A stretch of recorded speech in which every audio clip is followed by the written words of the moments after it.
संस्कृत में आरती के श्लोक। कर्पूर गौरम करुणावतारम संसार सारम भुजगेन्द्रहारम सदा प्रसन्नं हृदयारविन्दे भवं भवामि सहितं नमामि। त्वमेव माता च पिता त्वमेव बन्धु च सखा त्वमेव वेद्या प्रवीणं त्वमेव सर्वं मम देव देव। हरे राम राम राम हरे हरे, हरे कृष्ण कृष्ण कृष्ण हरे हरे, हरे राम राम हरे हरे, हरे कृष्ण कृष्ण कृष्ण हरे हरे। सभी लोग कमर सीधी करके बैठे, दोनों हाथ गोदी में, आंखें बंद, उगते हुए सूर्य का ध्यान, गायत्री महामंत्र साथ साथ। ओम भूर्भुवः स्वः तत्सवितुर्वरेण्यं भर्गो देवस्य धीमहि धियो यो नः प्रचोदयात्। ओम अखण्डमण्डलाकारं व्याप्तं येन चराचरं तत्पदं दर्शितं येन तस्मै श्री गुरवे नमः। ओम आयातु वरदे देवी त्र्यक्षरे ब्रह्मवादिनी गायत्री छन्दसां मातः ब्रह्मयोने नमस्तुते। ओम एकदन्ताय विद्महे वक्रतुण्डाय धीमहि तन्नो बुद्धि प्रचोदयात्। ओम लक्ष्मीर्मेधाधरा पुष्टिः गौरी तुष्टिः प्रभाधृतिः एताभिः पाहि तनुभिः अष्टाम्भिर्मां सरस्वती। सरस्वत्यै नमो नित्यं भद्रकाल्यै नमो नमः। वेद वेदांत वेदांग विद्यास्थानेभ्येव च। ओम व्यासाय विष्णुरूपाय व्यासरूपाय विष्णवे नमो वै ब्रह्मनिधये वासिष्ठाय नमो नमः। ओम नमोस्तुते व्यास विशाल बुद्धे फुल्लारविन्दायतपतनेत्र येन त्वया भारततैलपूर्ण प्रज्वालितो ज्ञानमयो प्रदीपः प्रज्वालितो ज्ञानमयो प्रदीपः। त्वमादिदेव पुरुषः पुराण त्वमास विश्व सपरं निधानम् एतासि वेद्यं च परं च धामं त्वया ततविश्वमनन्तरूपं त्वया ततविश्वमनन्तरूपम्।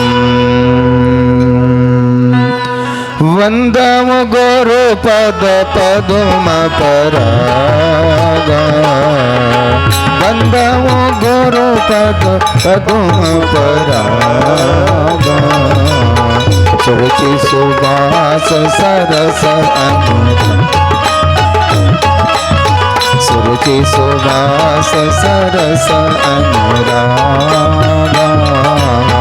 ताके जुग पद कमल मनावा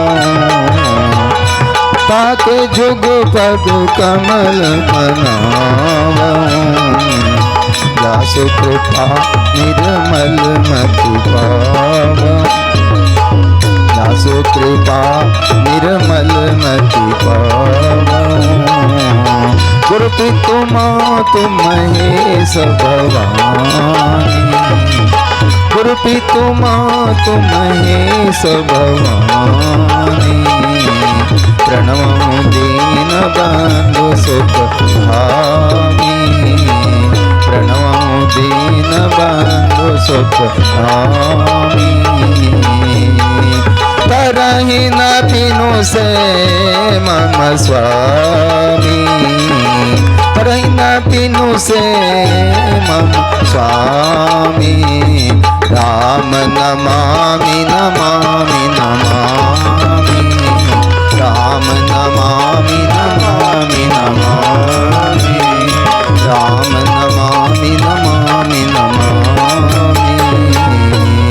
बोलिए भगवान वेद व्यास महाराज की जय माता सत्यवती की जय दासराज भगवान की जय हो केवट राज भगवान की जय भगवान वरुण देव की जय भगवान मित्र देव की जय गुरु वशिष्ठ की जय महर्षि अगस्त्य की जय हो आदि कवि महर्षि वाल्मीकि की जय हो पवन पुत्र हनुमान की जय हो शंकर भगवान की जय हो भगवान श्री राम की जय हो भगवान श्री कृष्ण की जय हो गौ माता की जय हो धरती माता की जय हो गंगा माता की जय हो वृक्ष देवता की जय हो प्रकृति माता की जय हो पर्यावरण भगवान की जय हो जल देवता की जय हो अग्नि देवता की जय हो पवन देवता की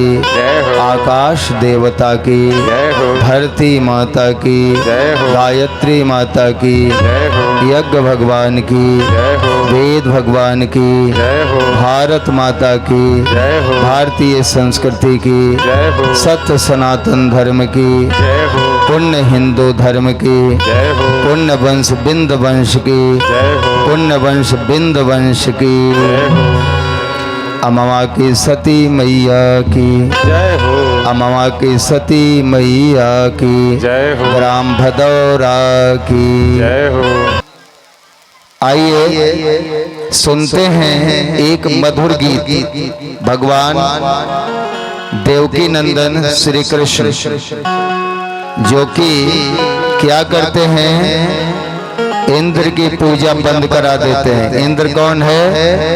देवताओं का राजा। देवताओं के राजा की पूजा बंद और पूजा किसकी करेंगे? गौ माता की। गौ वंश को बढ़ाएंगे। उस यज्ञ का क्या नाम है? बोलिएगा, गोवर्धन यज्ञ। क्या नाम है? यह कौन सा यज्ञ हो रहा है? क्या लिखा हुआ है?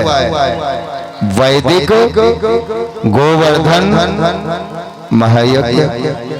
यह यज्ञ किसने चलाया था? भगवान कृष्ण ने। और इस यज्ञ की कथा को किसने लिखी थी? बिंद वंश में जन्मे भगवान वेद व्यास ने। इस यज्ञ की कथा किसने लिखी? बिंद पुत्र भगवान वेद व्यास। ध्यान रखिएगा। और उस यज्ञ में जो हुआ था उसकी एक छोटी सी झांकी आज दिन में गौ पूजा के साथ देखने को मिली। गौ माता की पूजा आप सबों ने देखी। ऐसी पूजा आपने पहले कभी देखी थी क्या? पत्थर को पूज पूज के हर आदमी पत्थर हो गया है। पत्थर पूजे, मंदिर की पूजा होनी चाहिए, लेकिन गौ की पूजा भी होनी चाहिए। अब गाय है तो उछल कूद तो करेगी। गाय माता तो पत्थर नहीं ना कि रख दीजिए और स्थिर रहेगी। जीवन है, प्राण है, 33 करोड़ देवता उसमें विराजमान हैं।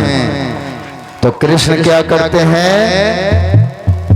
देवता की पूजा बंद, गौ की पूजा शुरू, क्योंकि गौ सबसे बड़ा भगवान है। वह कन्हैया कहाँ रहता है?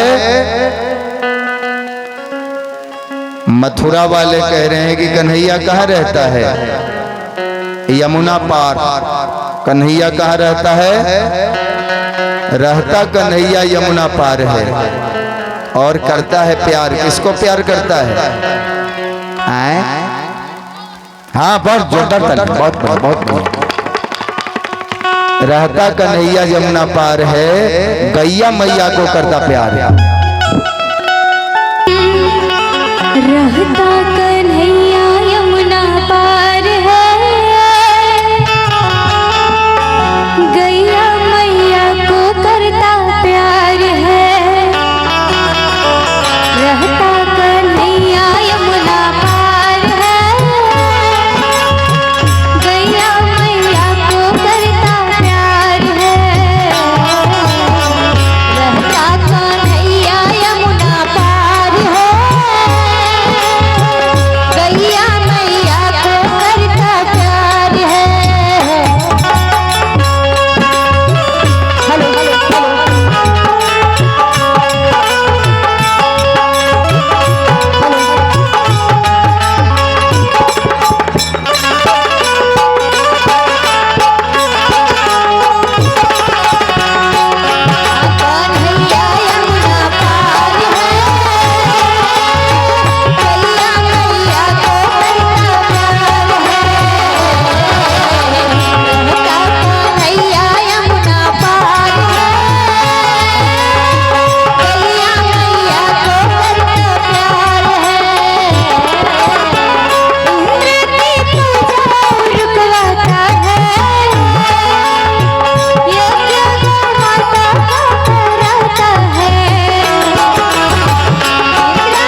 बोलिए कन्हैया भगवान की, जय।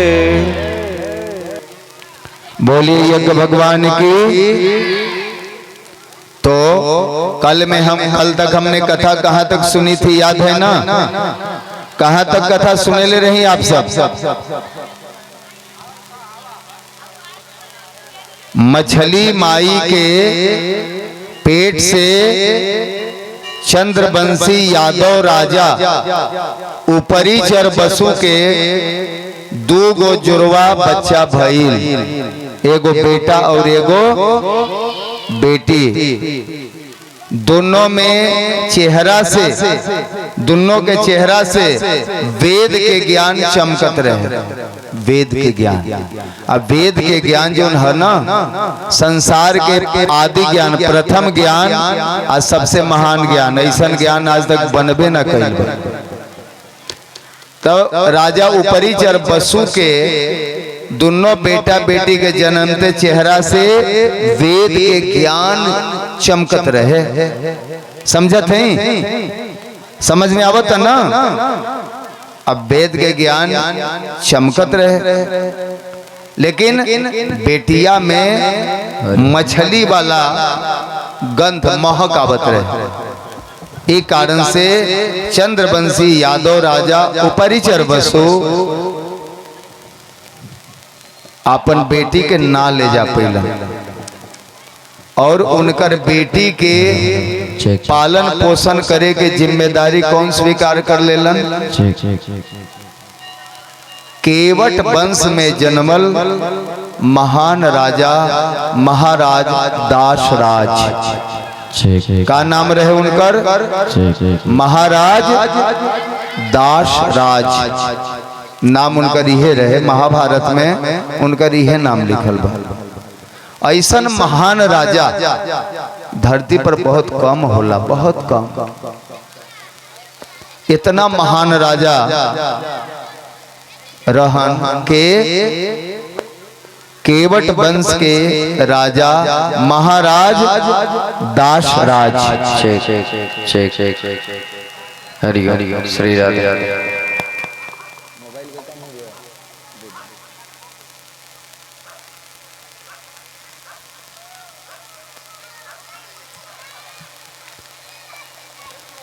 महाराज दासराज के यहाँ वो मछली के लड़की, केकर लड़की? मछली के बेटी। सुनने गीत ना, आज फिर सुनब। का सुनने? केवट जी के अंगना के दियावा, मछली के दियावा। अब ही ना गवाता, याद दिलावत है। केवट जी के अंगना के दियावा, मछली के दियावा। एगो समय रहे जब मछली के पेट से वेदवती के जन्म होते रहे, वेदवान के जन्म होते रहे। अपन देश, अपन सनातन हिंदू वैदिक धर्म कतना महान रहे कि मछली के पेट से केकर जन्म होते रहे? वेद के बेटी, वेद पुत्री, वेदवती। उस लड़की के नाम रखाइल सत्यवती। का नाम रखाइल? याद रखो। उस लड़की का क्या नाम रखा गया? सत्यवती। याद रखिएगा। मछली की पेट से जन्मी राजा ऊपरी चर बसु की मत्स्यगंधा पुत्री का नाम सत्यवती रखा गया। सत्यवती का अर्थ क्या होता है? निरंतर सत्य पर चलने वाली, और सत्य पर चलने वाली ही सत्यवती कहलाती है, और सत्य पर चलने वाली ही अमवा की सती कहलाती है। बात समझ में आ रही है? जीवन में जिसने सत्य को धारण किया वही है मत्स्य सुता, मत्स्य पुत्री सत्यवती, और वही है अमवा की सती। दोनों लगभग एक है।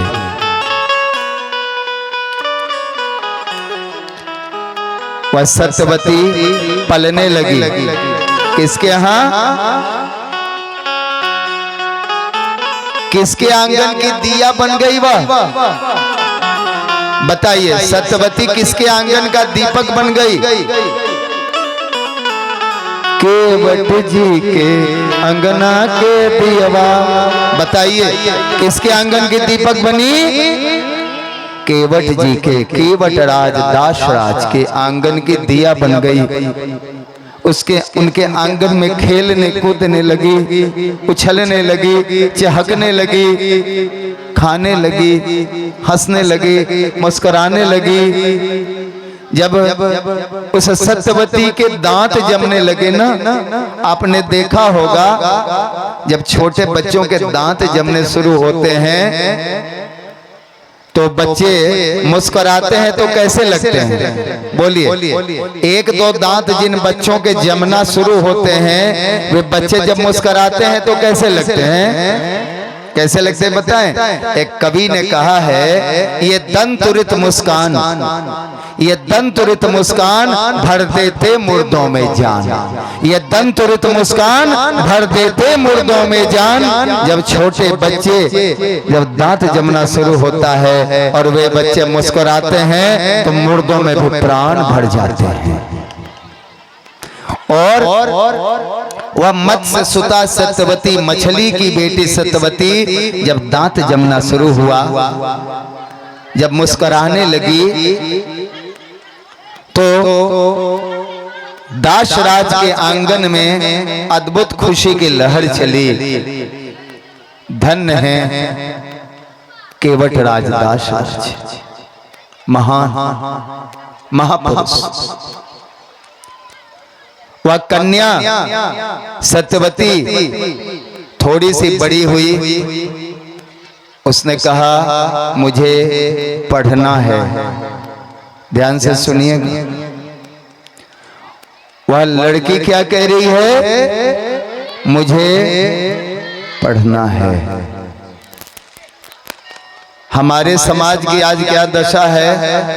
अभी कुछ दशा तो अब सुधरी है, लेकिन आज के 20 साल पहले बेटा को पढ़ाया जाता था। बेटी जब कहती थी पढ़ना है तो बेटी को डांट दिया जाता था।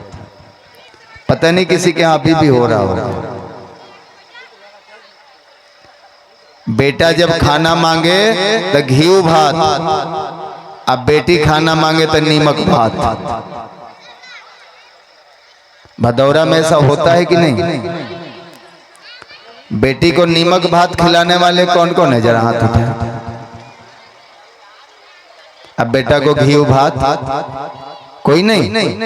अब तो बढ़िया बात है, लेकिन होता था, होता है। और यहाँ जितनी बूढ़ी माताएं बैठी हैं, उन्होंने नमक भात खाया होगा। याद होगा आपके भाई को घी भात खिलाया जाता होगा, वो युग था।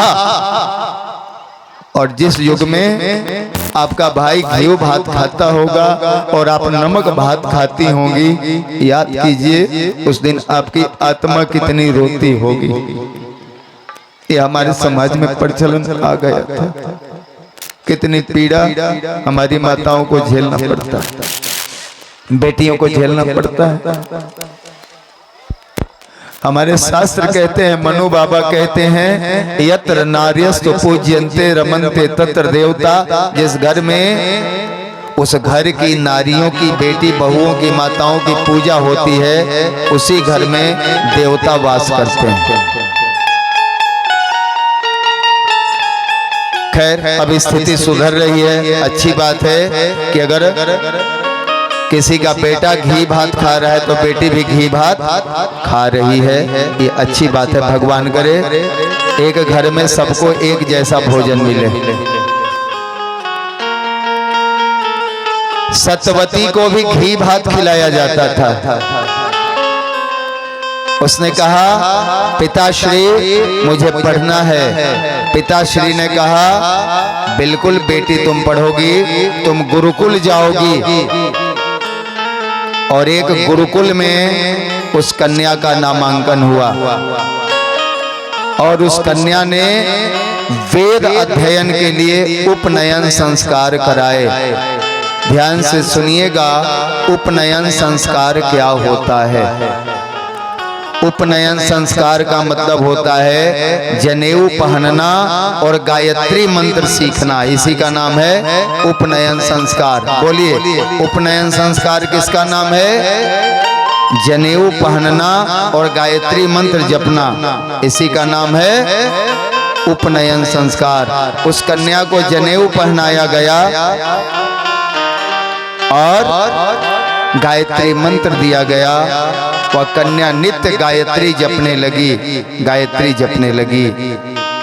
आज हमारे समाज में क्या है, बहुत सारे पाखंडी हैं जो कहते हैं महिलाओं को गायत्री नहीं जपना चाहिए, महिलाओं को वेद नहीं पढ़ना चाहिए, महिलाओं को बहुत कुछ नहीं करना चाहिए। ये कौन कहता है? धर्म के नाम पर जो रावण का अवतार है वो कहता है। धर्माचार्य के नाम पर रावण ने पाखंडी धर्माचार्यों के रूप में जन्म ले लिया है आज, और वही ये बोलते हैं किसी भी काम से हमारे देश की माताओं बहनों को किसी ने रोकने की कोशिश की, खासकर धर्म के क्षेत्र में कोई माताओं बहनों को रोकता है तो समझ लीजिए वह पापी है, वह धर्माचार्य हो ही नहीं सकता, वह ब्राह्मण तो कतई नहीं हो सकता।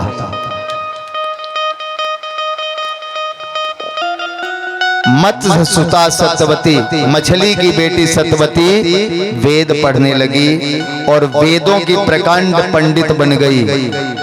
क्या बन गई? वेदों की प्रकांड पंडित। किसकी बेटी? केकर बेटी? मछली की बेटी। जब मछली की बेटी वेद पढ़ सकती है तो ये बेटियां तो किसकी बेटी है? बोलो ना। बकरी की, बिलाई की बेटी? तो बोलो ना किसकी बेटी है? बोलना कि मम्मी की बेटी। इतना ना वेला तो बोलना। मम्मी नारी बाड़ी ना, तो जब मछली की बेटी वेद पढ़ सकती है तो नारी की बेटी तो वेद पढ़ ही सकती है। पढ़ सकती है कि नहीं पढ़ सकती? और जब बेटी वेद पढ़ेगी तो बेटा क्या करेगा? वेद पढ़ेगा कि नहीं पढ़ेगा? पढ़ेगा ना। वेद वंश है, केवट वंश, वेद वंश में जन्म हुआ है आपका, इसलिए वेद आपको पढ़ना ही है। और ये व्यवस्था हम करेंगे, करने जा रहे हैं। एक दो दिन में ये व्यवस्था बनाने जा रहे हैं कि यहाँ के बेटे बेटियों को वेद कैसे पढ़ाया जाए। ठीक है, ये व्यवस्था बना देना। और वेद भी निःशुल्क, फ्री ऑफ कॉस्ट, फीस नहीं लगेगा। जो गुरु पढ़ाने आएंगे ना एकदम निःशुल्क पढ़ाएंगे। इतनी व्यवस्था तो हम करके जाएंगे। आओ कथा में चलते हैं। क्या हुआ? वह वेद की प्रकांड पंडित बनी और बड़ी होने लगी। आज एक और दशा है। वेद पढ़ाने की बात तो क्या,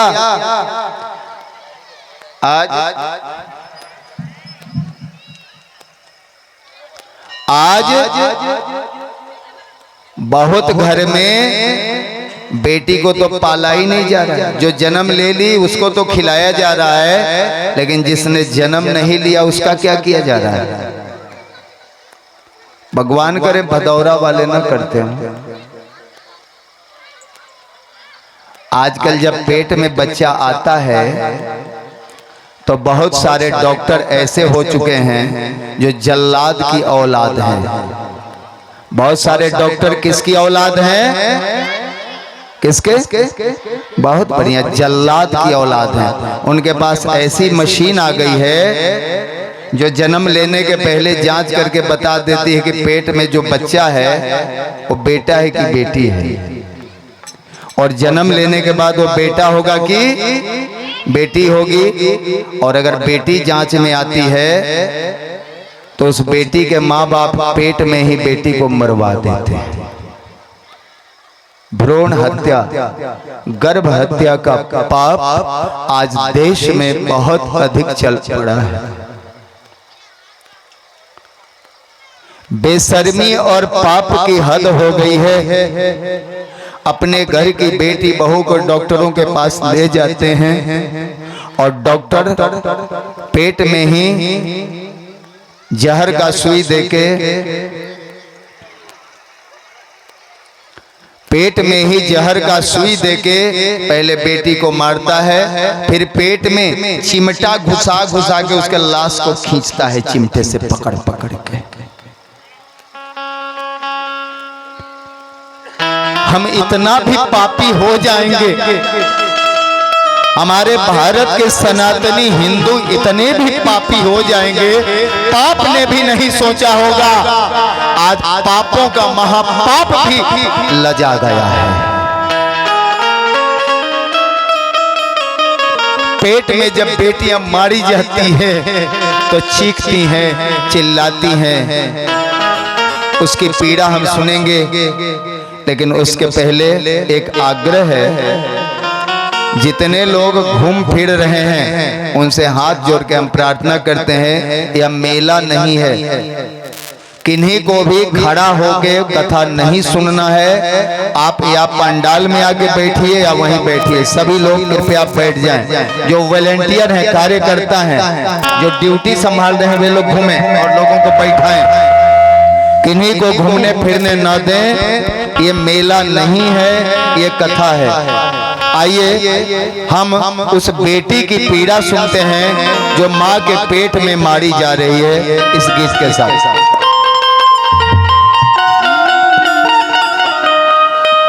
जन्म लेवे के पहले हो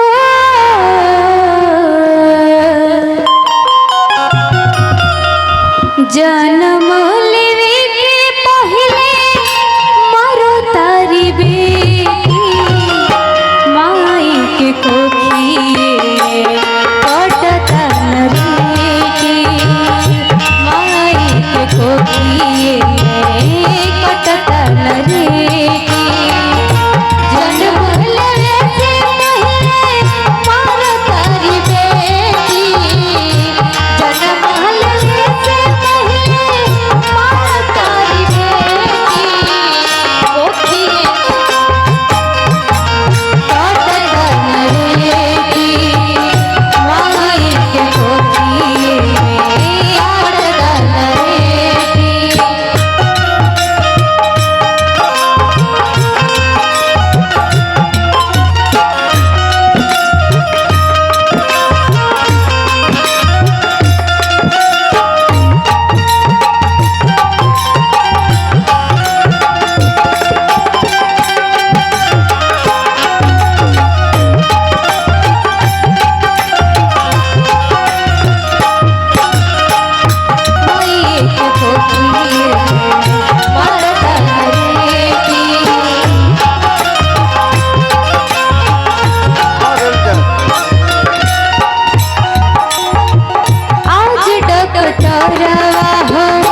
आज माई हो गई विसही नगिनिया आज माई हो गई विसही नगिनिया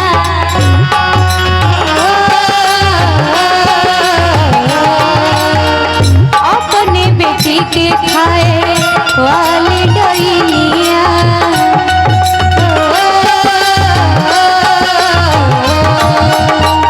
आज माई हो गई विसही नगिनिया अपने बेटी के खाए वाली डैनिया अब की जन्म से तू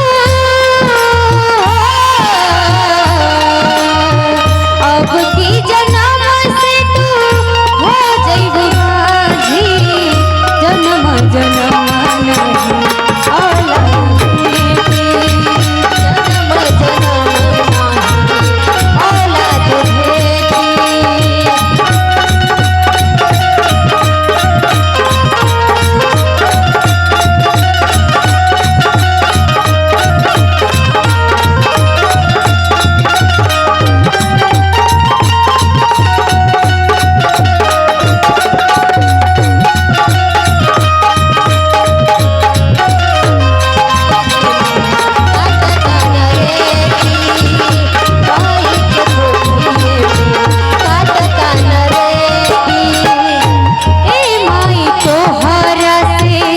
बेटी कहतिया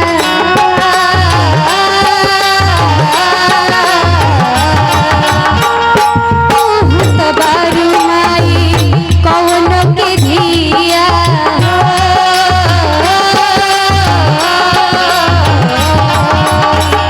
ए माई तोहरा बेटी कहतिया तबारू माई कौन नानी के कोखी से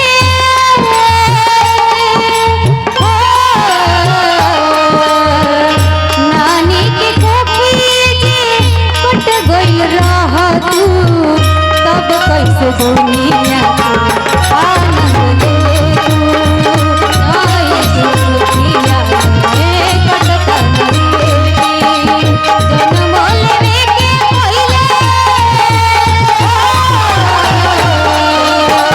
जन्म लेवे के पहिले तारी बेटी मई के कोठी में कटता नहीं मई के कोठिया में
इस गीत के माध्यम से आप सबों ने बेटी की पीड़ा सुनी, लेकिन एक बात आप लोग ध्यान दीजिए, हो क्यों रहा है? इसीलिए कि बेटी के विवाह में दहेज देना पड़ता है।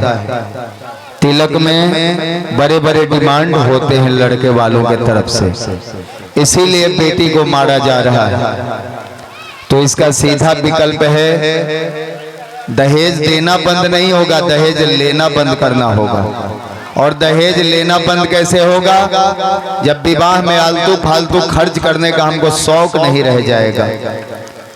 गायत्री परिवार के संस्थापक परम पूज्य गुरुदेव पंडित श्री राम शर्मा आचार्य जी ने कहा है, खर्चीली शादियां हमें दरिद्र और बेईमान बनाती है। खर्चीली शादियां हमें दरिद्र और बेईमान बनाती हैं। शादी विवाह में बहुत ज्यादा बारात साजना, पूरी और रसगुल्ले खाना पाप है। याद होगा जब बुजुर्गों की बारात जाती थी, जब आज के 50 साल पहले बारात जाती थी, कैसे बारात जाती थी? पैदल जाते थे, रास्ता में टिकड़ी और फरही बुनिया लेके जाते थे, और वहां जाने के बाद गांव के गोतिया लोग ही भात दाल सब्जी पकाते थे, जमीन पर बैठ के खा लेते थे। मरवा में हंसी खुशी विवाह हो जाता था। तिलक में आने के बाद जो बेटी वाले को चढ़ाना होता था चढ़ा देता था। 51 रुपया कहीं चढ़ता था, कहीं 5 रुपया चढ़ता था, चले जाते थे विवाह करके। ये नई बात तो है नहीं। डोली पर बेटी की विदाई होती थी। आज बेटी की विदाई कार पर होने लगी, दुल्हन की विदाई कार पर होने लगी, और जिस दुल्हन की विदाई कार पर होती है वो दुल्हन बेकार होती है। एक बात बताइएगा, माता जी लोगों को बात बताई, बूढ़ी माई बहन जितना लोग बाड़ी डोली पर चढ़ के आई नहीं, तनी हाथ उठाई। डोली पर चढ़ के जे आई रही, हथवा उठाई ना, बहुत बढ़िया। अजय कार पर चढ़ के बेकार होके नहीं, हाथवा नीचे ही रखो, हाथवा ऊपर रखी, तनी फोटो खिंचाता। अब तब वो कनिया बानी ना कि मैंने अब लजाए के बाद बहुत बूढ़ी हो गई बनी, नानी दादी हो गई बनी, हाथ नीचे करनी हो गई। डोली पर कितना आनंद आयल हो याद बना। आज कार वाली के आनंद आवेला,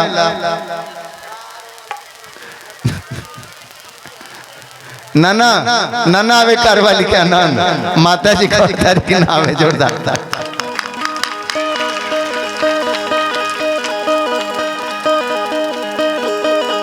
डोली डोली होला,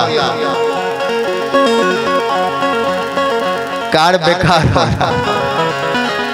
कहने का अर्थ है कि बेटियों की रक्षा, बेटियों की सुरक्षा और बेटियों की शिक्षा, बेटियों की रक्षा और बेटियों की शिक्षा दोनों चीज। आज सरकार भी कहती है बेटी बचाओ बेटी पढ़ाओ, लेकिन सरकार के बात में अधूरापन है। शहरों में चले जाइए तो बेटियों की दुर्दशा देखिए तो पसीने छूटने लगते हैं, शर्म से आंखें झुक जाती हैं। ऐसे ऐसे कपड़े पहन के घूमती हैं पढ़ने लिखने वाली लड़कियां शहरों में कि लगता है कि इससे अच्छा इनको अनपढ़ ही छोड़ देते। पढ़ने लिखने का अर्थ ये नहीं है कि हमारी बेटियां आवारा हो जाएं। इसलिए सरकार की कोशिश अधूरी है। सरकार कहती है बेटी बचाओ बेटी पढ़ाओ, लेकिन सरकार यह नहीं कहती कि बेटी को संस्कारवान बनाओ।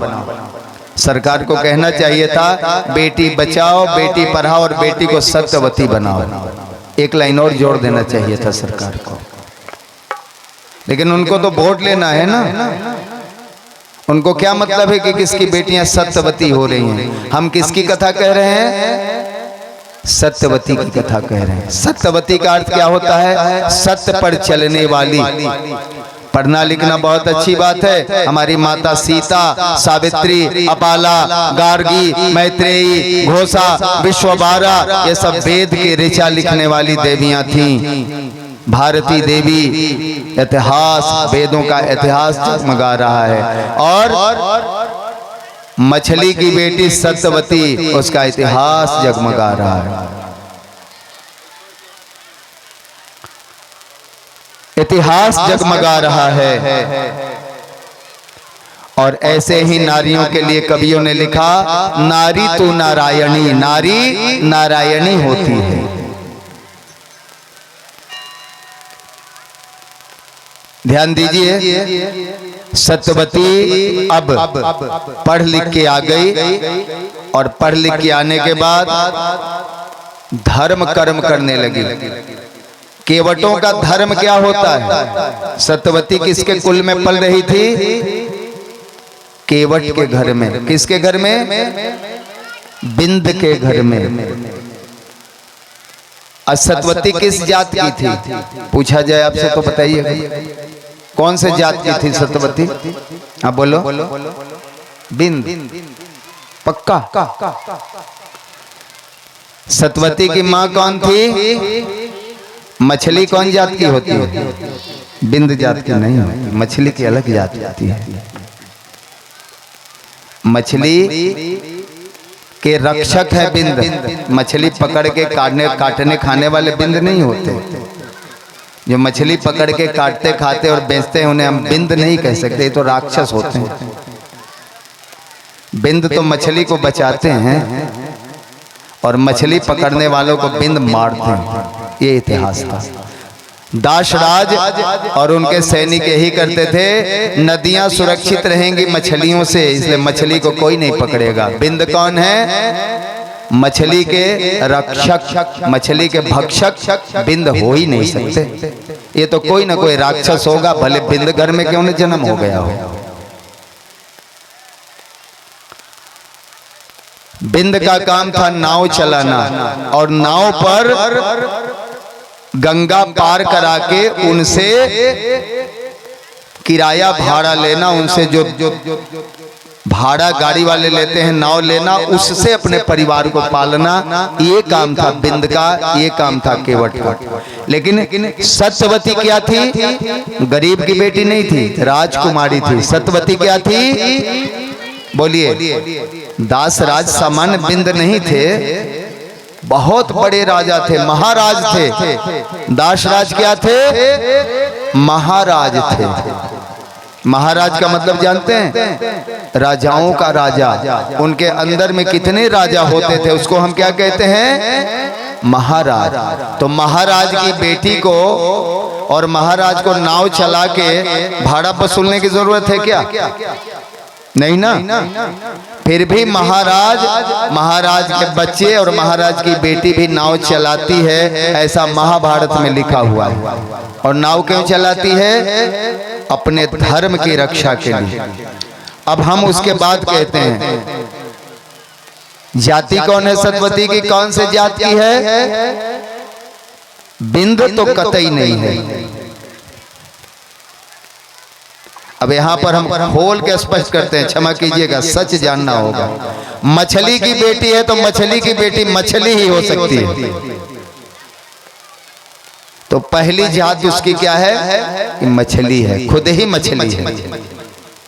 भले नारी रूप में है, अलग बात है, ठीक है ना। और उसके पिता थे यादव राजा, उपरीचर बसु, कल हम बता चुके थे। तो जो जन्म देने वाला पिता है उस नाते वह कन्या क्या है? यादव कन्या है। लेकिन पालने वाले जो पिता हैं वे कौन हैं? बिंद हैं।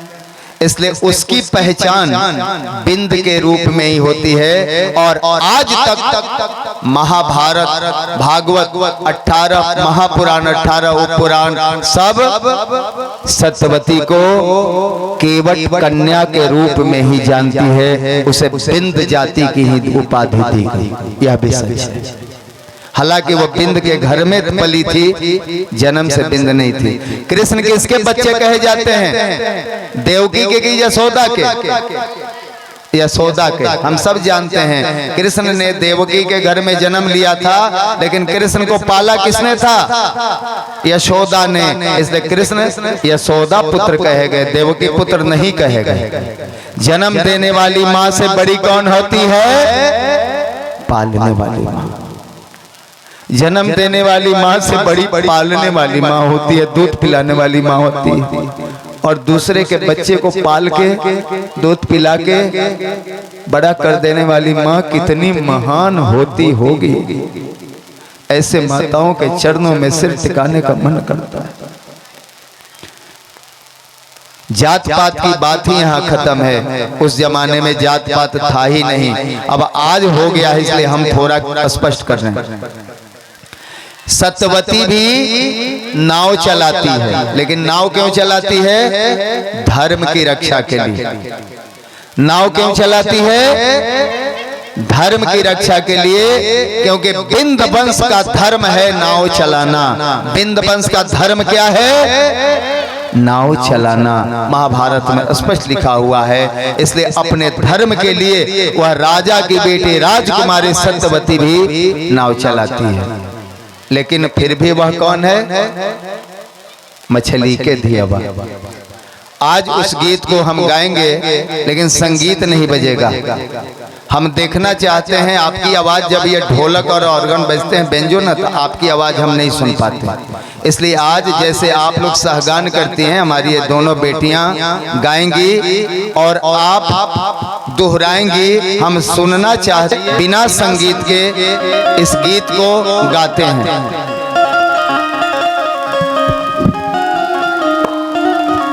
Hello hello hello hello. Kewat ji के अंगना के दियावा, मछली के धियावा। गाइए। केवट जी के अंगना के दियावा, मछली के धियावा। ऊपरी चर के तप के आगियावा, मछली के धियावा।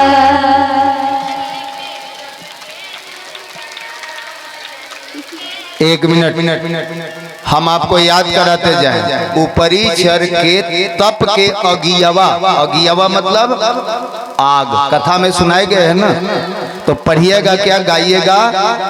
ऊपरी चर के तप के अगियवा। दोनों को दो बार दोहराओ।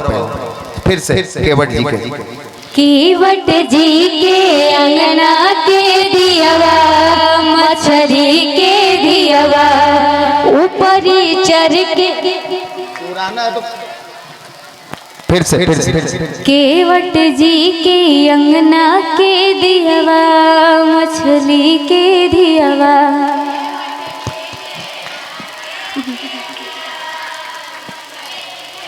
सभी लोग गाएंगे। ऊपरी चर के तप के आगियावा, मछली के धियावा।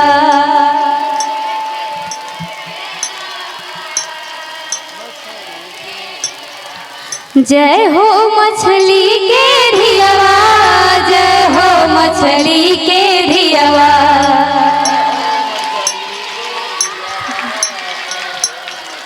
इतना लागत है कि खुनसार में फुटहा भूजा। एक साथ मिला के दोहराना भी है इनके साथ। स्वर दोहरा के तब आप लोग चुप होना। दोहराना अपने मन से नहीं, दोहराना भी इनके साथ है। स्वर एक दो शब्द दोहरा के तब चुप होना। चलो। जय हो मछली के धियावा, जय हो मछली के धियावा। जय हो मछली के धियावा, जय हो मछली के धियावा। केवट जी के अंगना के धियावा, मछली के धियावा।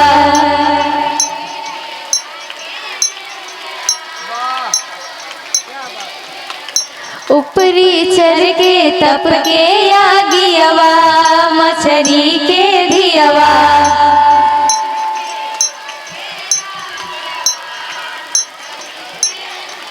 आगे। वेदवा के ज्ञानी बनली, संतनु के रानी बनली।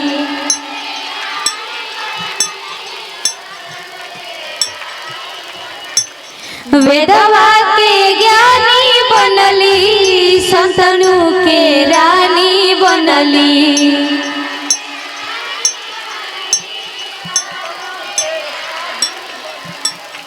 वेद व्यास भगवन के इयवा, मछली के धियावा।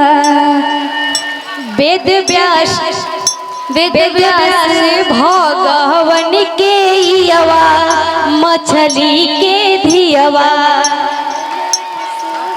भगवन के इयवा मछली के धियवा केवट जी के अंगना के दियवा मछली के दियवा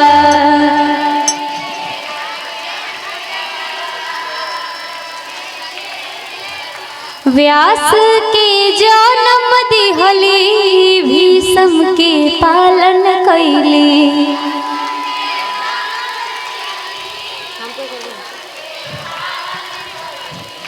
व्यास के जन्म दिहली भीष्म के पालन कैली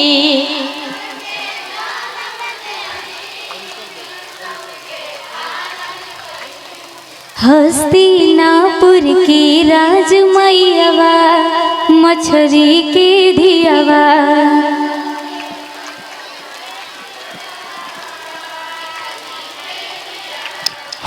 रुक जाइए। हस्तिनापुर के राजमैयवा हस्तिनापुर बोलो फिर हस्तिनापुर के राजमैयवा मछली के धियवा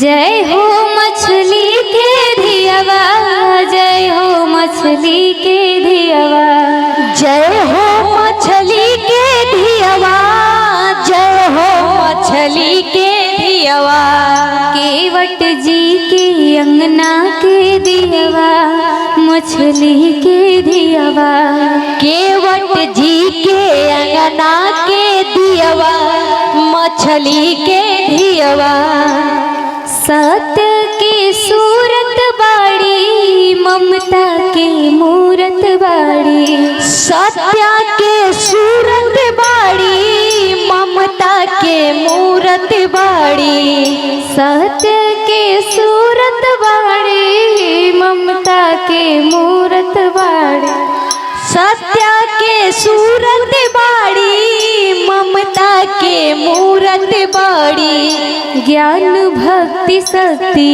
के नाइयवा मछली के धियवा ज्ञान शक्ति भक्ति के नाइयवा मछली के धियवा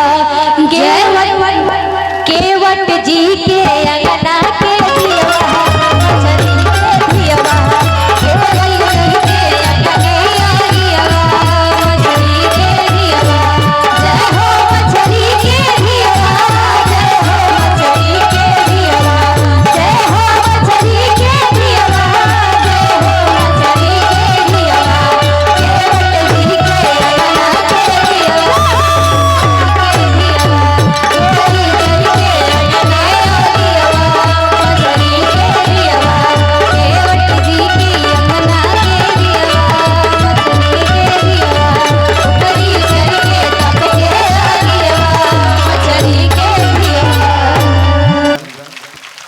तो पुराने जमाने में ही केवट वंश महान नहीं था, आज भी महान है। एक महापुरुष, और इनकी और बात बता दें, इनकी उम्र अभी 85-86 साल हो गई है, बहुत बूढ़े हैं और पूरा स्वस्थ हैं। अभी कबड्डी खेलते हैं और 4-5 गाय रखे हैं, गाय की सेवा करते हैं और एकदम भरपेट खाते हैं और भरपेट सोते हैं।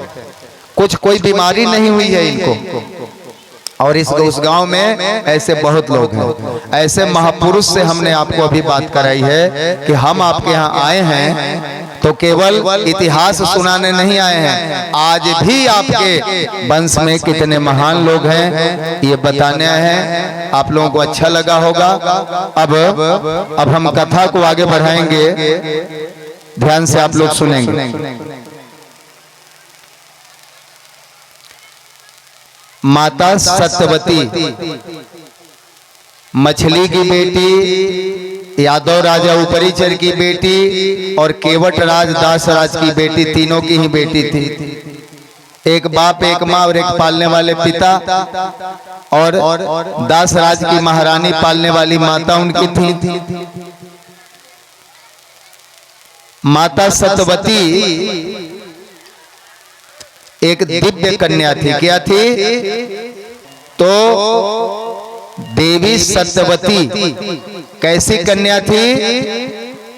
दिव्य कन्या। दिव्य मतलब अलौकिक, जैसे अम्मा की सती माई थी, हैं, ठीक है ना, अलौकिक कन्या। और आप लोगों से प्रार्थना करेंगे कि अगली बार मंदिर में कुछ बढ़ाने का मन हो तो माता सतवती की एक मूर्ति बनाइए और उनकी गोदी में वेद व्यास जी। मूर्ति के डिजाइन क्या होगी हम बताएंगे आपको। कभी मन करे कि इस मंदिर में और विकास हो तो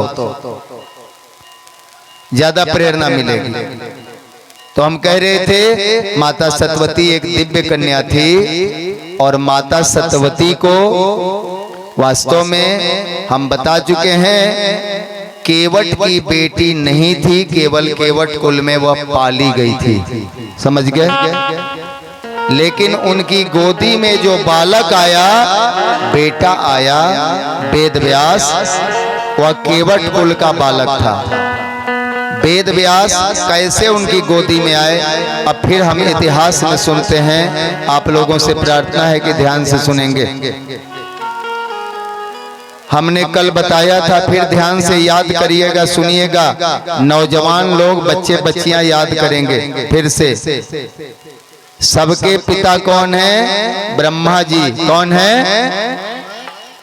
ब्रह्मा जी की संतान संसार के सभी लोग हैं, इसलिए सबके सब ब्राह्मण हैं। सबके सब क्या हैं? बोलिए।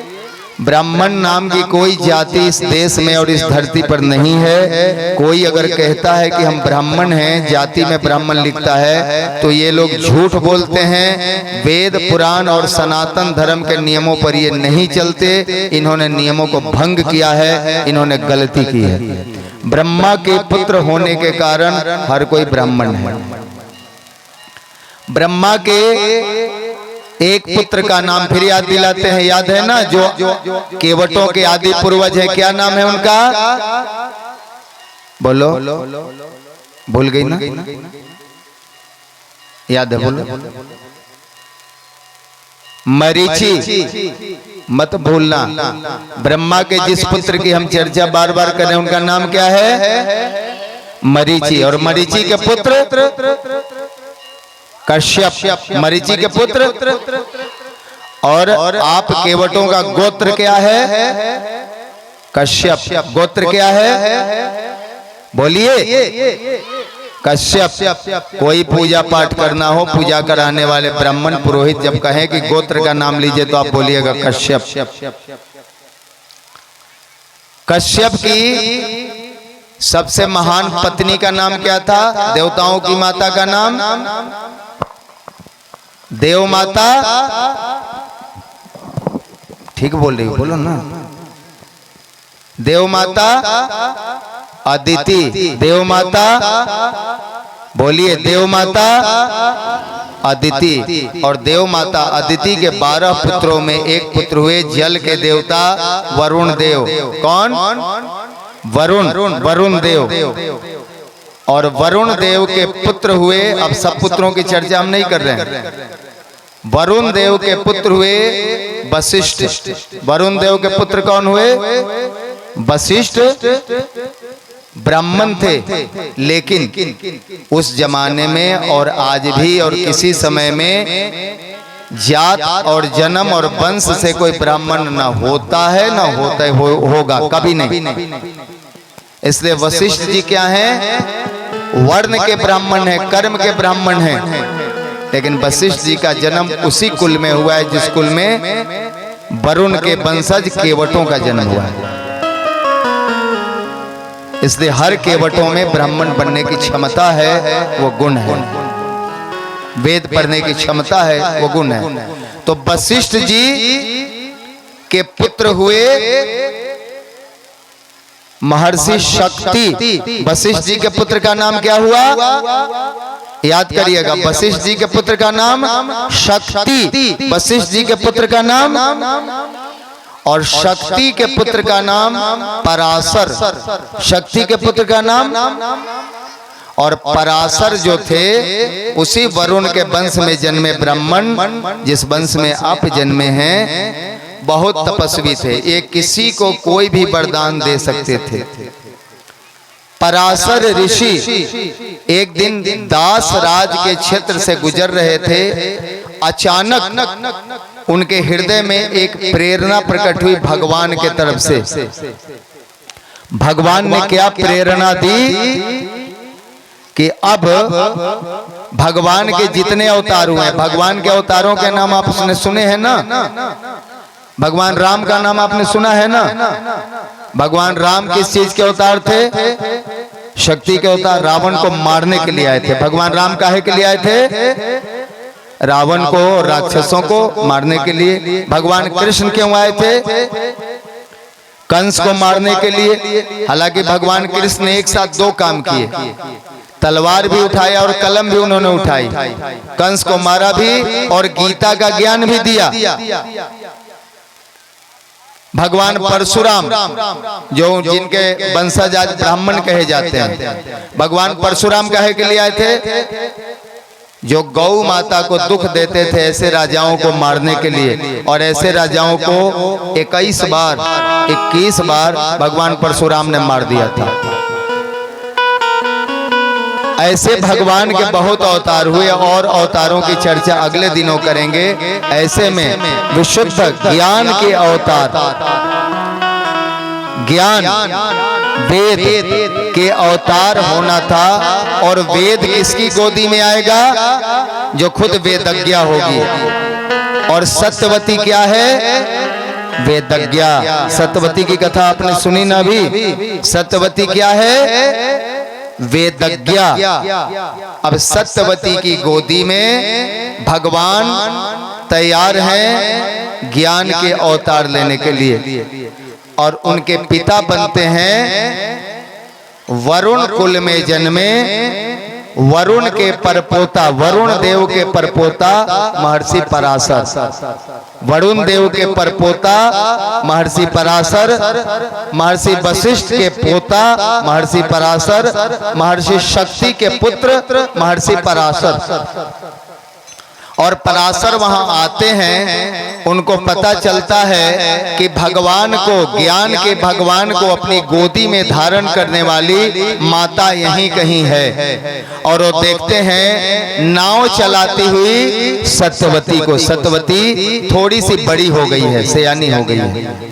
नाव चलाती हुई सत्यवती को उन्होंने देखा और दिव्य दृष्टि से उन्होंने देख लिया कि यह सत्यवती ही है जो भगवान के ज्ञान के अवतार को अपनी गोदी में ले सकती है, उनकी मां बन सकती है।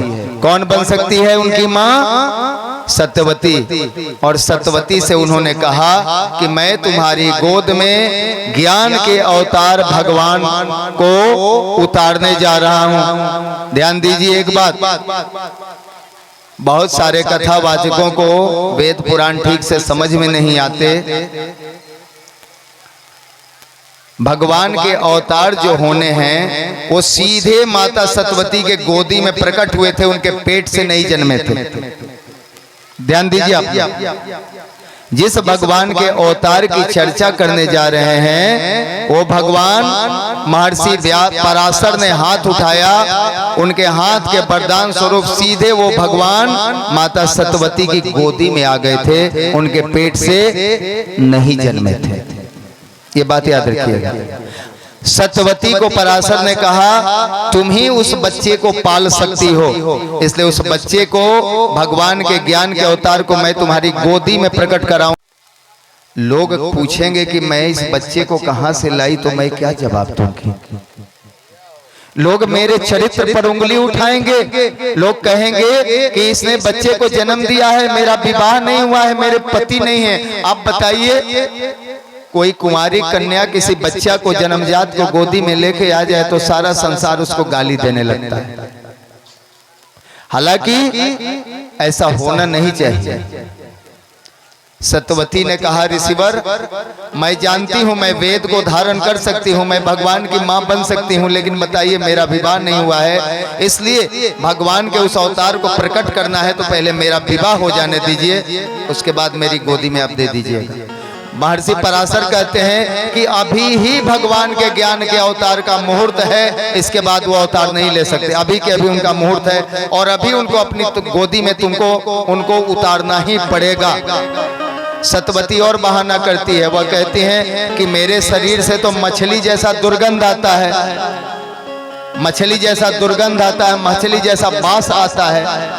अगर मेरे शरीर के मछली के बास से भगवान आएंगे तो उनको तो उल्टी हो जाएगी, उनको कष्ट होगा। तो महर्षि पराशर ने हाथ उठा के सत्यवती को मत्स्य गंधा से सुगंधा बना दिया, उनके मछली के दुर्गंध को खत्म कर दिया। और जैसे हम लोगों के शरीर सामान्य होते हैं, सामान्य गंध महक नहीं होती, वैसे देवी सत्यवती के शरीर से भी मछली का गंध खत्म हो गया। और यमुना के टापू पर, यमुना नदी के द्वीप पर माता सत्यवती के गोदी में महर्षि पराशर के हाथ उठाने से एक तेज पुंज निकला और गोदी में दिव्य बालक आया। ऐसे बालकों के लिए गीता में क्या कहा गया है? जन्म कर्म दिव्यमेव, इनके जन्म और कर्म दिव्य होते हैं। और ऐसे बालकों के लिए तुलसीदास जी रामायण में लिखते हैं, बिनु पग चलाए सोनाए बिनु काना, बिनु पग चलाए सोनाए बिनु काना, करे बिनु करे विधि नाना, करे विधि करे विधि नाना,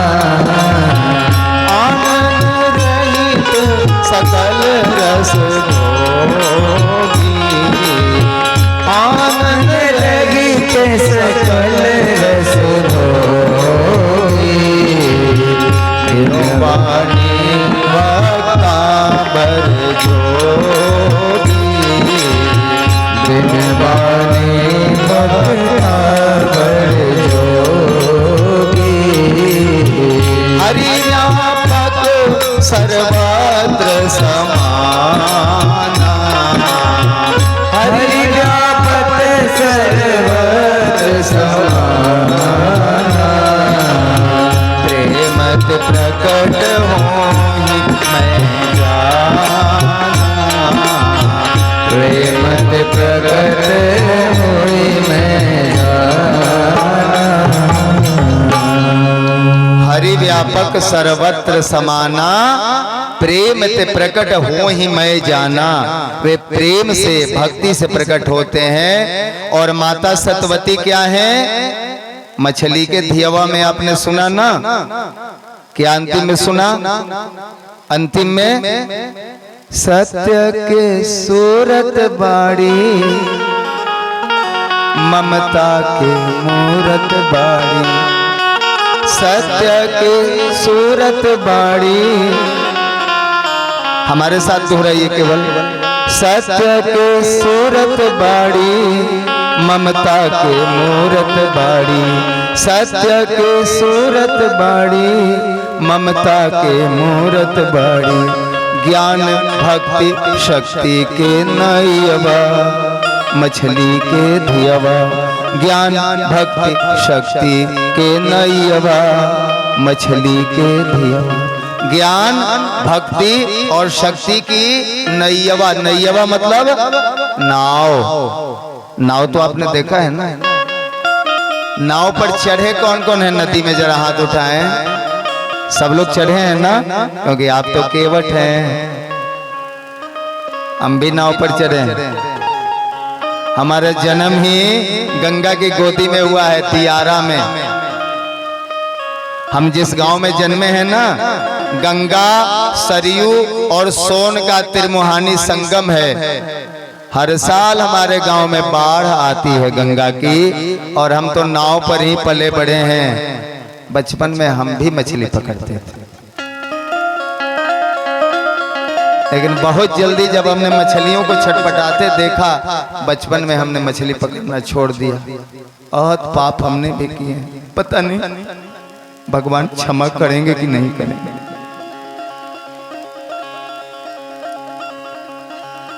जो सच है हमने बता दिया आपको। तो गौ ये सतवती माता क्या है? नाव है, नैयवा। भोजपुरी में नैया नैयवा समझी ल ना। काती के कौन चीज के? 3 गो शक्ति, ज्ञान भक्ति या शक्ति के त्रिमुहानी त्रिवेणी नैया बारी, नाव बारी। कौन बारी?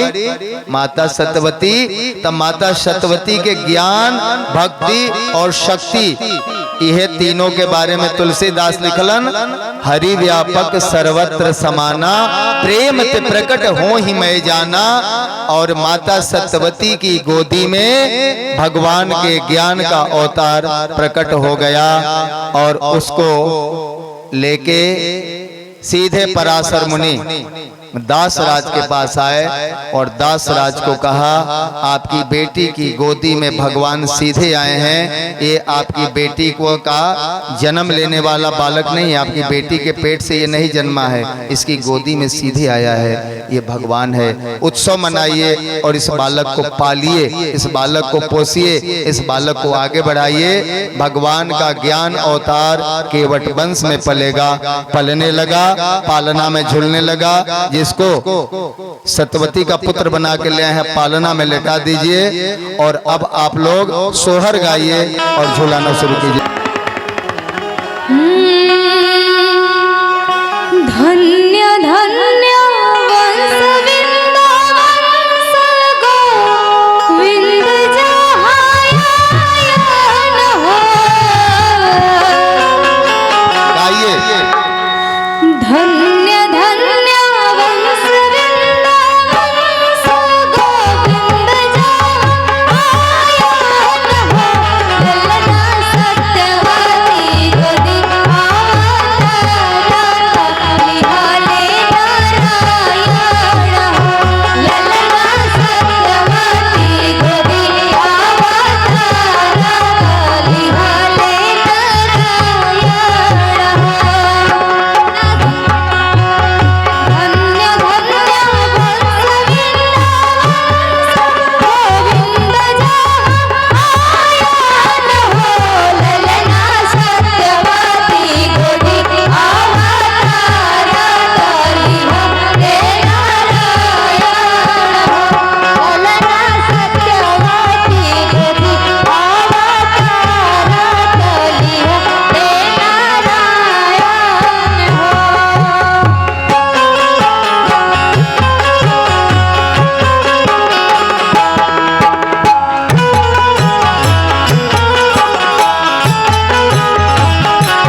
हमने गिली हम हो सोहर के गवाई, हमने गिली हम हो सोहर के गवाई, हमने गिली हम हो हमने गिली हम हो सोहर के गवाई।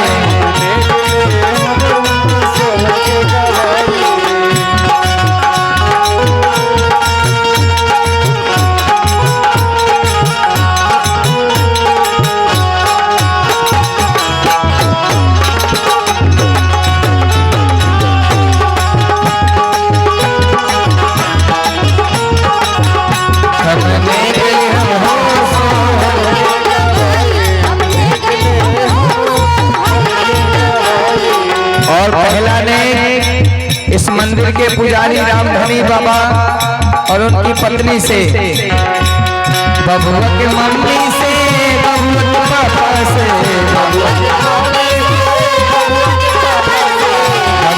मम्मी से, बबुआ के पापा से।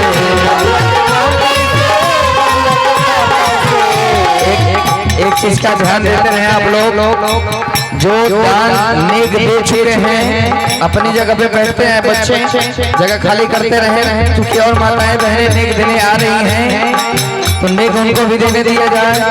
वस्त्र का दान, धन का दान, अन्न का दान और महर्षि वेदव्यास का जन्मोत्सव बड़े भाव के साथ जो बैठे हैं वो तालियां बजा के करें क्या? बबुआ के मम्मी से, बबुआ के पापा से, बबुआ के मम्मी से, बबुआ के पापा से, हमने गिली हम हो, हमने गिली हम हो सोहर के गवाई।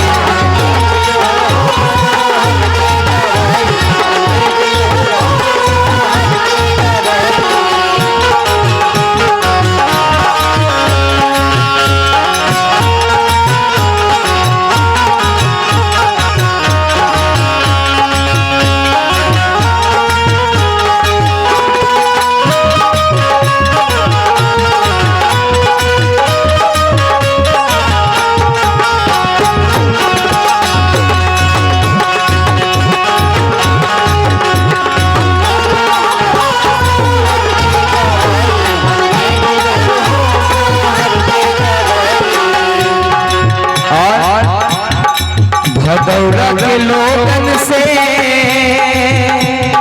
सती माई के पुजारी से, भदौरा के लोगन से, माई के पुजारी से, भदौरा के लोगन से, अच्छा के दान नहीं खी देले तले हाथ उठाई जा, नेक के नहीं खी देले, जे नेक न देले ओके तले हाथ उठाई जा। आए तो सब देले बा, आई बड़े भाव के साथ। बबुआ के नाता से, बबुआ के जाति से, बबुआ के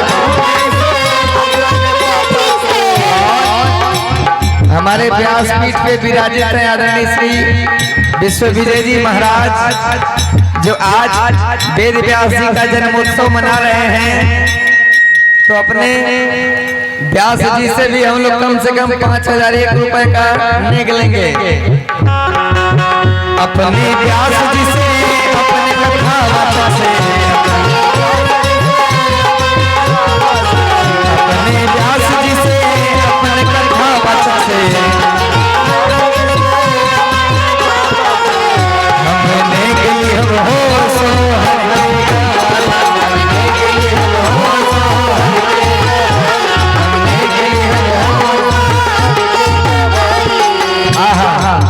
हमारे व्यास जी की तरफ से सभी शाम वेद ऋषियों का हजारों हजारों रुपए देके आशीर्वाद आदरणीय श्री विश्व विजय जी महाराज के कर कमलों द्वारा। और यहाँ आदरणीय रामधनी पुजारी जी की पत्नी खड़ी है, कम से कम 501 रुपया आपसे, बहुत कम तो। और नाक में का और कान में का भी लेंगे हम लोग, लड़का के माई दादी आप हैं, नाक में का और कान में का तो देना ही पड़ेगा। कहे बड़े रोवे ललनवा सवेरे झुन झुनवा मनाई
चाचा से बबुआ के चाची से।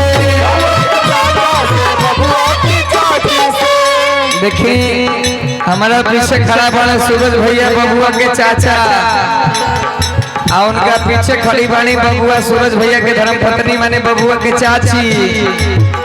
और कम से कम 2100 रुपया नाक में का कान में का। बबुआ के चाचा से बबुआ के चाची से।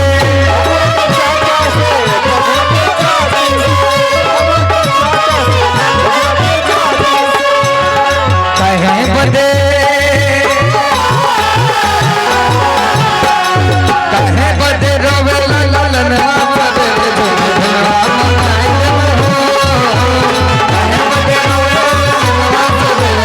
बोलिए यज्ञ भगवान की।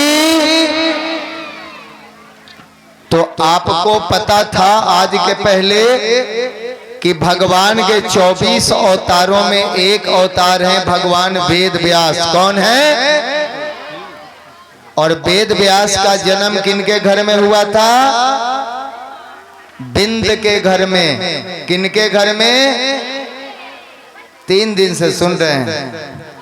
धन्य धन्य बंश बिंद बंश गोविंद जहाँ आयन हो, ललना सतवती गोदी अवतारत लिहले नारायण। बिंद के घर में सतवती के सीधे गोदी में अवतार, ज्ञान के अवतार श्री कृष्ण द्वैपायन। इनका असली नाम क्या रखा गया कल अब इनकी चर्चा और कथा, इन्हीं की कथा होगी। और बहुत बाद में थोड़ा भगवान कृष्ण की कथा भी होगी। अभी इनकी कथा पूरी नहीं हुई है, अभी 3 दिन तक इन्हीं की कथा चलेगी। इतनी बड़ी कथा है इनकी। लेकिन एक प्रश्न हम करते हैं, जिस समय कुछ अज्ञान हो गया उस समय भगवान को आना पड़ा। एक रावण हुआ तो भगवान को राम बन के आना पड़ा। पता है ना भगवान राम का अवतार किसके लिए हुआ था? रावण के लिए। किसके लिए हुआ था? भगवान कृष्ण का अवतार किसके लिए हुआ था? कंस के लिए। भगवान कृष्ण का अवतार किसके लिए हुआ था? एक बात मत कीजिए, इन लोगों को चुप कराइए। पहले इधर घुमाइए, मुंह बंद करिएगा कि नहीं आप लोग? क्यों नहीं समझ रही हैं? सूरज जी इन लोगों को चुप कराइए, सब बंद करिए, अपना रखिए, घर ले जाइए, अपना चावल उठा के सब घर ले जाइए अगर हल्ला करना है तो। हमने कहा कि बाद में दे, रखो अभी रखो, बाद में देना। हम जिनका छूट गया है वे अपना दान दक्षिणा बाद में देंगे, हम याद दिलाएंगे। बीच में कुछ करिएगा कथा डिस्टर्ब होगा, आपको मन नहीं। चलिए सब रखिए, सब रखिए अपने पास।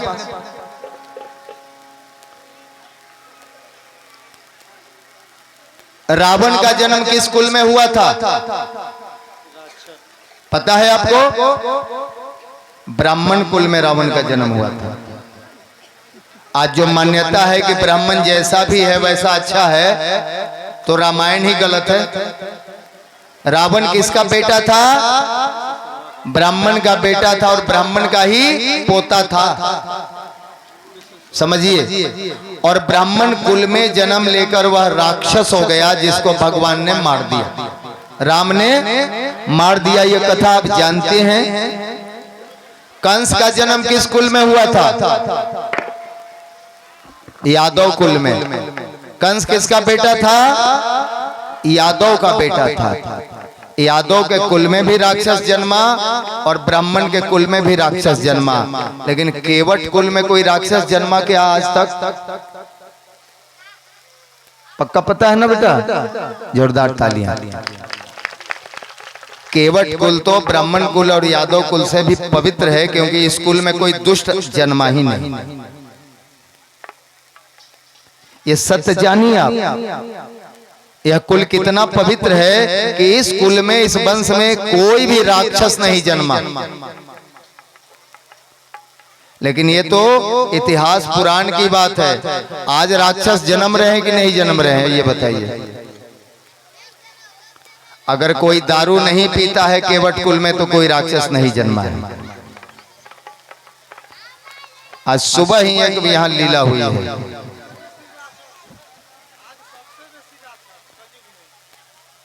तो आज तो केवट कुल में भी राक्षस जन्म ले रहे हैं ना, पक्का। अगर केवट कुल मछली नहीं खाता है तो राक्षस नहीं है, और जो मछली खा रहा है वो राक्षस है, क्योंकि केवटों का इतिहास मछली पकड़ने का नहीं है। अब सवाल है कि इन केवटों को, आप बिंदों को मछली पकड़ना किसने सिखाया?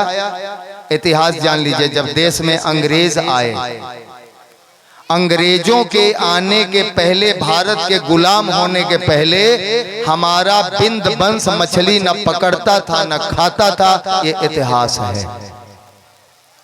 अंग्रेजों ने जबरदस्ती, चूंकि अंग्रेज मछली खाते थे, अंग्रेजों ने दबा के, डरा के, मार के मछली पकड़ना सिखाया। मछली पकड़ो और हमको खिलाओ। मजबूर हो गए, आपके बाप दादा मजबूर हो गए, और धीरे धीरे उनको पता चला कि हम तो मछली पकड़ने वाले और मछली खाने वाले हैं। ये सिखा दिया गया। ये गलती किसकी है? आपकी, आपके पूर्वजों की गलती नहीं है। गलती किसकी है? अंग्रेजों की गलती है। किसकी गलती है? तो अंग्रेज तो अब है नहीं। अंग्रेज के गए हुए कितने साल हो गए हमारे देश से? 75 साल से ज्यादा हो गए। अब हम अंग्रेजों के भार को क्यों ढोएंगे? अभी आपने एक महापुरुष की वाणी सुनी ना, मोबाइल से हमने सुनाया ना। तो आप लोग अब अपने कुल में राक्षसी प्रवृत्ति को खत्म कर देंगे, अपने बाप दादों की तरह। अब एक बात बताइए,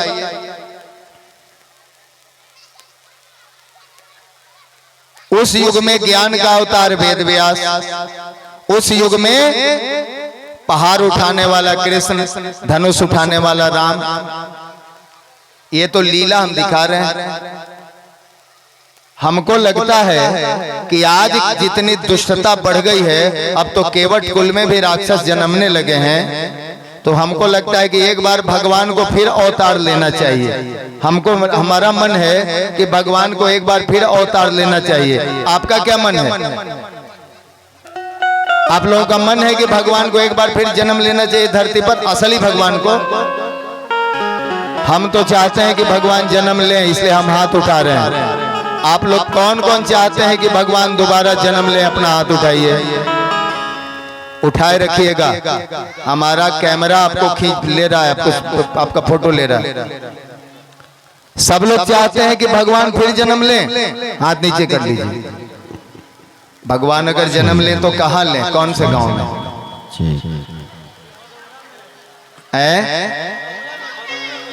भदौरा? भदौरा में भगवान को जन्म कराएं? ये तो नकली है, असली की बात हम कर रहे हैं। भदौरा में भगवान को जन्म लेना चाहिए। कितने लोग चाहते हैं? दोनों हाथ ऊपर उठाएं। सब लोग चाहते हैं। जिनका हाथ नहीं उठ रहा है, बाबा आपके घर में आ जाएगा कंस। हाथ उठाइए, दाढ़ी वाले बाबा, हाथ उठाइए। जो हाथ नहीं उठा रहे हैं ना, उनके घर में रावण आएगा। सब लोग चाह रहे हैं ना, तो इससे, इसको जरा नीचे कर लीजिए सूरज जी, पालने को नीचे कर लीजिए, क्योंकि गीत का भाव नहीं बनेगा। आप लोग भगवान को बुलाइए, तनी अचड़ा पसारिए, गमछा पसारिए, लमहर लमहर अचड़ा पसारो। बुझनी लमहर समझिला ना?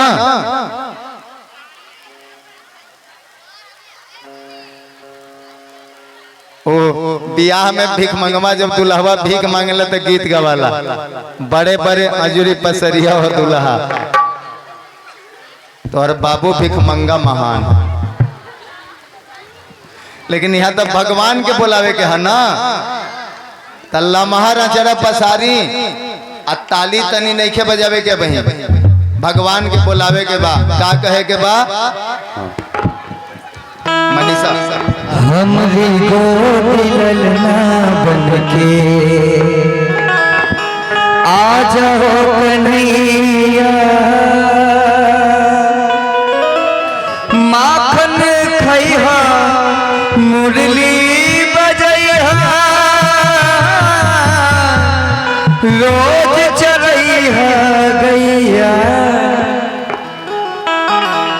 हमरी गोदी ललना बन के आ जाओ कन्हैया, हमरी गोदी ललना बन के आ जाओ कन्हैया। माखन खइहा मुरली बजइहा, माखन खइहा मुरली बजइहा, रोज चरइहा गइया, हमरे गोदी ललना बन के आ जाओ कन्हैया, हमरी गोदी ललना बन के आ जाओ कन्हैया, हमरी गोदी ललना बन के।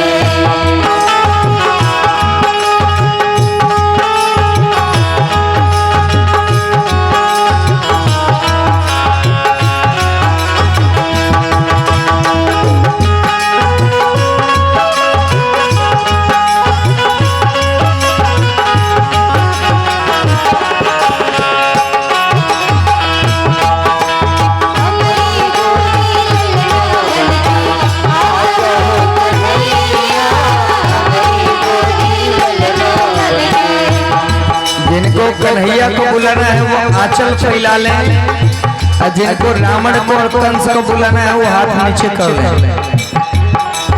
क्या करना पड़ेगा कन्हैया को बुलाने के लिए? तोहरा खातिर पालक सासुर गई है अपना गाँव में, तोहरा खातिर पालक सासुर गई है अपना गाँव में। धरती मैया के गोदी में बड़े बड़े पल के छाँव में, बड़े बड़े पल के छाँव में, बड़े बड़े पल के छाँव में। और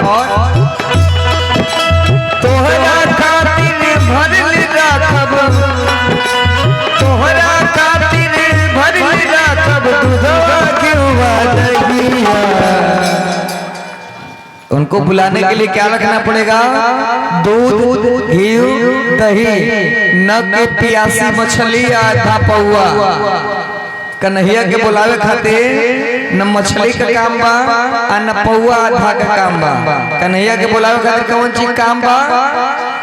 दूधवा घिउवा दहिया, हमरी गोदी ललना बन के आ जाओ कन्हैया, हमरी गोदी ललना बन के आ जाओ कन्हैया।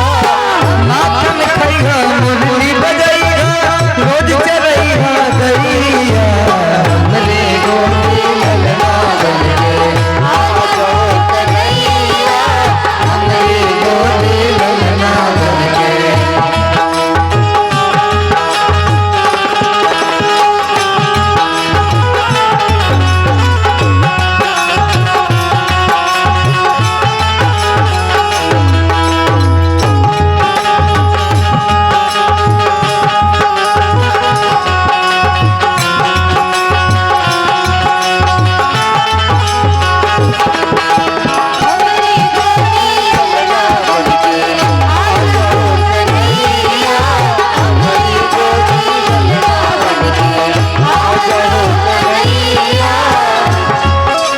आज जरूरत तेरी धरती पर बातों हराया तार के, बातों हराया तार के, बातों हराया तार के। आके रोका सब दुष्टन के अतिशय अत्याचार के, अतिशय अत्याचार के, अतिशय अत्याचार के। फिर तोड़ा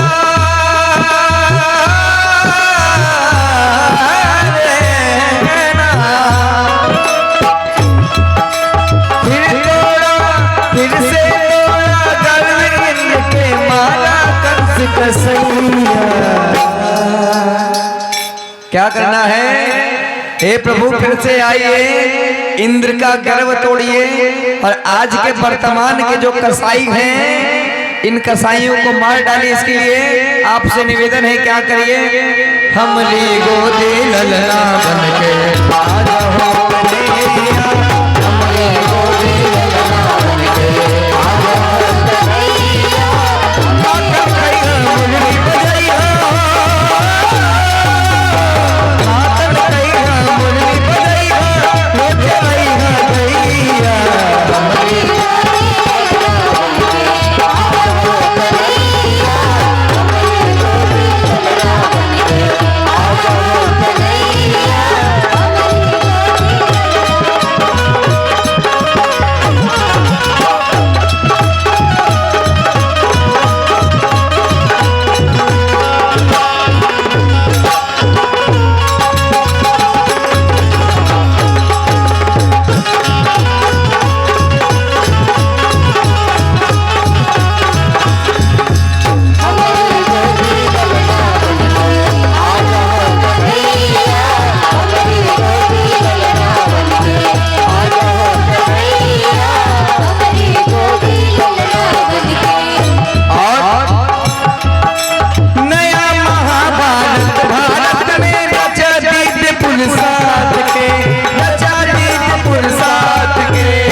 ललना बन के।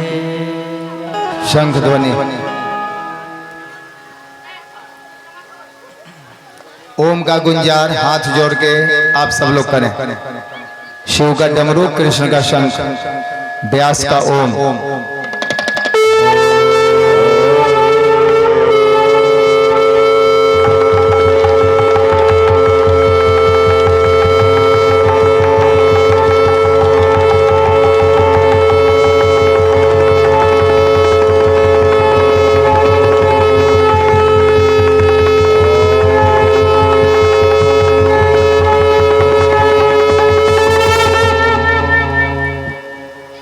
आज के कथा समाप्त भइल।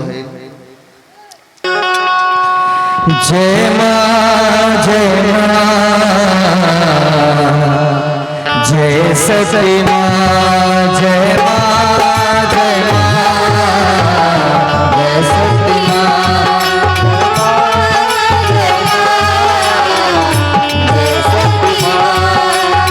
श्रद्धा सुमन लेके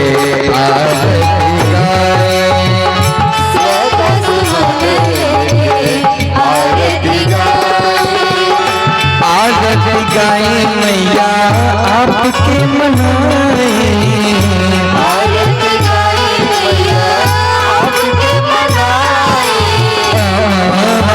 सती मैया आरती गाए,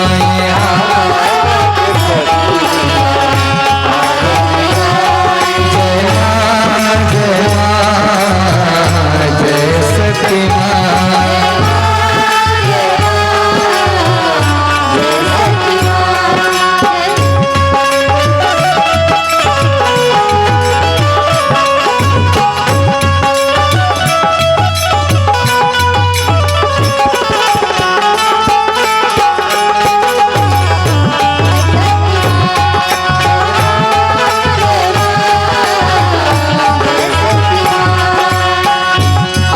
शक्ति के तू युग रूप बाड़ू है मैया तो सुरभूपा, कहरे चरनिया में सिसवा नवाई, कहरे चरनिया में सिसवा नवाई।